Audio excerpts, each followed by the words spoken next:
Hello students, welcome to my YouTube channel Jitendra commerce classes. 50 most important true false लेकर मैं आज आया हूँ और ये इक्वली इम्पॉर्टेंट है सप्लीमेंट्री एग्ज़ाम जो एमपी बोर्ड का होने वाला है सितंबर में। अभी इसकी डेट नहीं आई है, टाइम टेबल नहीं आया है, डेट तो आ गई है। और ये रुक जाना नहीं योजना जो अभी 2 दिन बाद पेपर होना है उसके लिए भी है, तो ध्यान से पढ़िएगा। चलिए बिना किसी टाइम वेस्ट के शुरू करते हैं। The consignment account is prepared by the, कौन बनाता है? कंसाइनर यानी प्रिंसिपल यानी मालिक। The business of partnership must be legal, business कीजिए लेकिन इलीगल नहीं होना चाहिए। Change in partnership agreement amounts to reconstitution of partnership firm. जब भी एग्रीमेंट में चेंज होता है तो उसको हम क्या बोलते हैं? Reconstitution of partnership firm. The amount paid by new partner for acquiring A share in the assets of the firm is called capital. अगर नए पार्टनर को फर्म में एसेट में अगर शेयर चाहिए तो उसको क्या लाना पड़ेगा? कैपिटल लाना पड़ेगा। The consideration for debenture is cash. Debenture issue करके क्या करती है कंपनी? कैश चाहिए होता है। Normal losses takes place due to unavoidable reason, यानी अनअवॉइडेबल का मतलब है कि इसको अवॉइड नहीं किया जा सकता, होगा ही होगा। Good sent on consignment account is transfer to the trading account. The partnership originates with agreement. Agreement के बाद ही पार्टनरशिप का जन्म होता है। New ratio minus old ratio क्या होता है? Gaining ratio. Expenses incurred on realisation of assets are charge to realisation account. Goodwill is an intangible asset. Debt debenture is a written acknowledgement. Company ने अगर आपसे पैसा लिया है तो एक रिटेन एक्नॉलेजमेंट देगी, उसको हम क्या बोलते हैं? डिबेंचर। ठीक है। The closing balance of receipt and payment account represents closing cash and bank balance. ध्यान रखिएगा, कैश और बैंक का क्लोजिंग बैलेंस बताता है। फिर लिखा है fill in the blanks of dash dash of partnership is a change in relationship. Partnership का रिलेशन चेंज होना मतलब क्या होता है? रिकॉन्स्टिट्यूशन, जो अभी हमने थोड़ी देर पहले देखा। दोनों चीज़ घुमा फिरा के आई, पिछला क्वेश्चन में भी इसी टाइप का था answer. After dissolution of the firm partners can ट्रांजेक्ट their own business.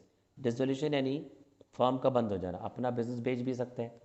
Company is an artificial person created by law, तो ये आंसर है इसका। By product method, product method से हम क्या निकालते हैं? Interest on drawings. On the admission of a new partner increase in the value of assets is credited in which account? Revaluation account. Decrease in the value of liability is firms profit या gain. दोनों answer सही है। On dissolution of a firm bank overdraft is transfer to realisation account. The ideal current ratio is 2:1। Receipt and payment account is a summary of cash book transaction.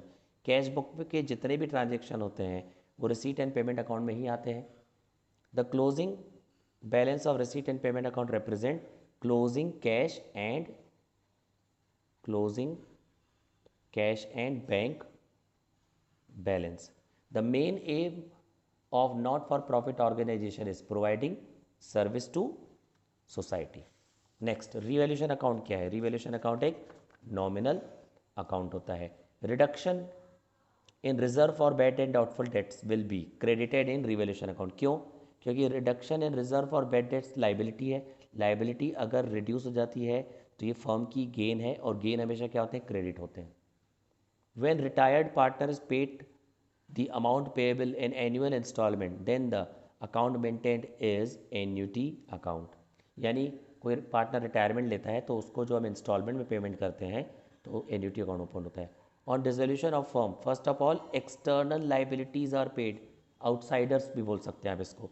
Amount due to deceased partner is transfer to, जिस partner की death होती है उसको हम क्या बोलते हैं? Deceased partner. तो उसका पैसा, डिसीज पार्टनर का पैसा किसको मिलेगा? जो उसका लीगल रिप्रेजेंटेटिव होगा या लीगल हियर होगा या एक्सिक्यूटर, कुछ भी लिख सकते हैं, सभी सही है।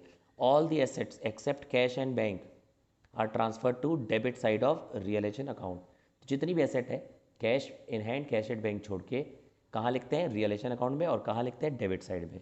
Balance of share for future account is shown in liability side of balance sheet.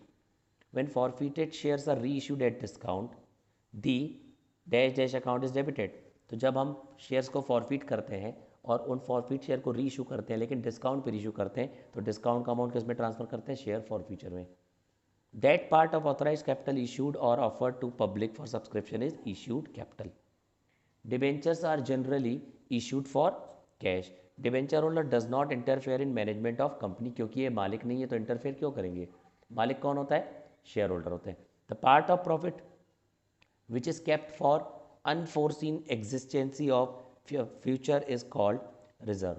Future में जो अनएक्सपेक्टेड चीज़ें हो सकती हैं इसके लिए हम रिजर्व करके रख लेते हैं. The part of profit which is kept for distribution to share holder. Profit का कुछ हिस्सा हम बचा के रखते हैं ताकि हम वो प्रॉफिट किसको बांट सकें, शेयर होल्डर को बांट सकें, तो उसको हम क्या बोलते हैं, डिविजिबल प्रॉफिट बोलते हैं. ठीक है. Next, the analysis which is used to judge the trend of percentage operation of an enterprise or company is computed in relation to base year is called trend analysis.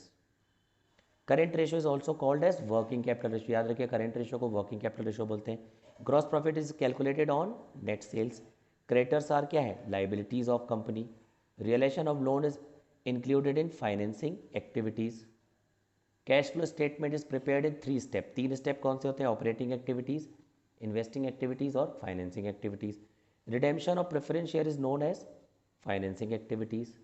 Realisation account is nominal account. Balance of capital in the fluctuating capital method is changes every year. जैसे कि नाम से clear है, fluctuating, change होते रहता है. Receipt and payment account is real account. Shares have face value while stock have no face value, तो दोनों में ब्लैंक्स में क्या आएगा, face. Underwriter is that person, firm और company who promises to purchase the shares of a company. जब company अपने share बेचती है तो डायरेक्टली पब्लिक पे नहीं बेचती है, उसके लिए एक मीडिएटर अपॉइंट करती है. मीडिएटर सारे शेयर ले लेता है, परचेज कर लेता है. The general form of analysis is also known as vertical analysis. Theoretical question और न्यूमेरिकल क्वेश्चन का मैं थोड़ी देर से इंपॉर्टेंट भेज रहा हूँ और इसका मैं PDF फाइल बना के भेज रहा हूँ. Thank you so very much for watching.